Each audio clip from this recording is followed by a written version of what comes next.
हिंदुस्तान ने पाकिस्तान पर सिर्फ एयर स्ट्राइक नहीं किया, उस पर आसमान से शोले ही नहीं बरसाए, बल्कि जल और जमीन से भी पाकिस्तान की तबाही की स्क्रिप्ट तैयार की गई।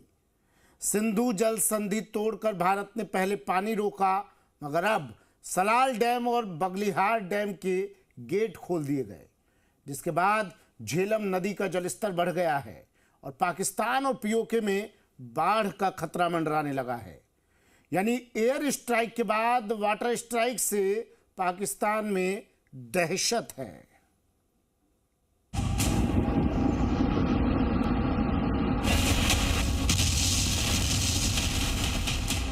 एयर स्ट्राइक के बाद पाकिस्तान पर वाटर स्ट्राइक।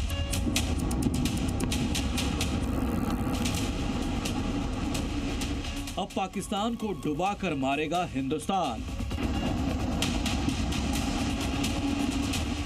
भारत पाकिस्तान के बीच सीमा पर सीजफायर का ऐलान जरूर हो गया है, लेकिन आतंकिस्तान पर हिंदुस्तान का एक्शन अभी भी जारी है।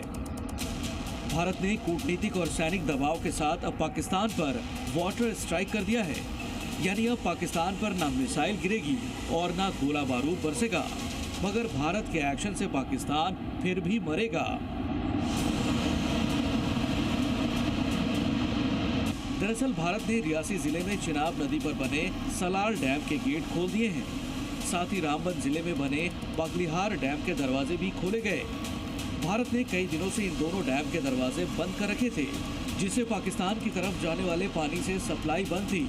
लेकिन भारत ने अचानक इन डैम के गेट खोल दिए और लाखों क्यूसेक पानी पाकिस्तान की ओर छोड़ दिया।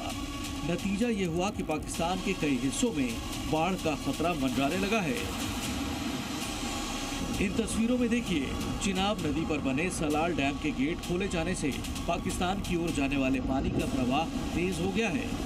वहीं रामबन में Baglihar hydro electric power project dam के भी गेट खोल दिए गए हैं, जिससे पानी की उफनती धारा पाकिस्तान की ओर रुख कर चुकी है।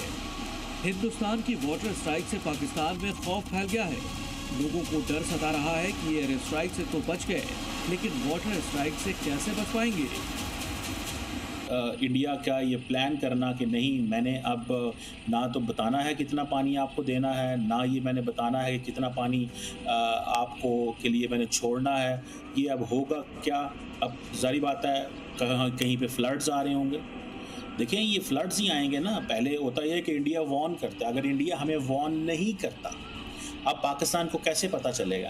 यानी पाकिस्तान की तरफ पानी जाने से रोक दिया गया है। बहुत सारी स्ट्राइक्स के बाद एक और स्ट्राइक हमें देखने को मिल रही है। भारत ने पानी छोड़ दिया, ये बोला जा रहा है। मुसलसल पाकिस्तान के टीवी चैनल बता के मतलब बावले हो गए और उनकी समझ में नहीं आ रहा। मोदी जी ने तो पानी बंद करने को कहा था, ये छोड़ने को कहा था।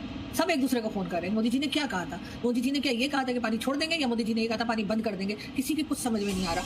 हिंदुस्तान की वाटर स्ट्राइक से पाकिस्तान में हाई अलर्ट है। कई इलाकों में बाढ़ की चेतावनी जारी कर दी गई है। खासतौर पर झेलम नदी के किनारे वाले इलाके में रहने वाले पाकिस्तानियों की परेशानियां बढ़नी तय हैं, क्योंकि पाकिस्तान के सीजफायर समझौते पर भारत ने हामी तो भर दी, लेकिन सिंधु जल संधि को लेकर अपने रुख पर कायम है। यानी कि पाकिस्तान के साथ सिंधु जल समझौते को रद्द ही रखा है, जिसका मतलब साफ है कि भारत जब चाहे पाकिस्तान की ओर पानी छोड़ सकता है और जब चाहे रोक भी सकता है। यानी कुछ दिनों पहले बूंद बूंद पानी के लिए तरस रहे पाकिस्तान की हालत अब उसी पानी में डूब मरने वाली है। Bureau report, C media.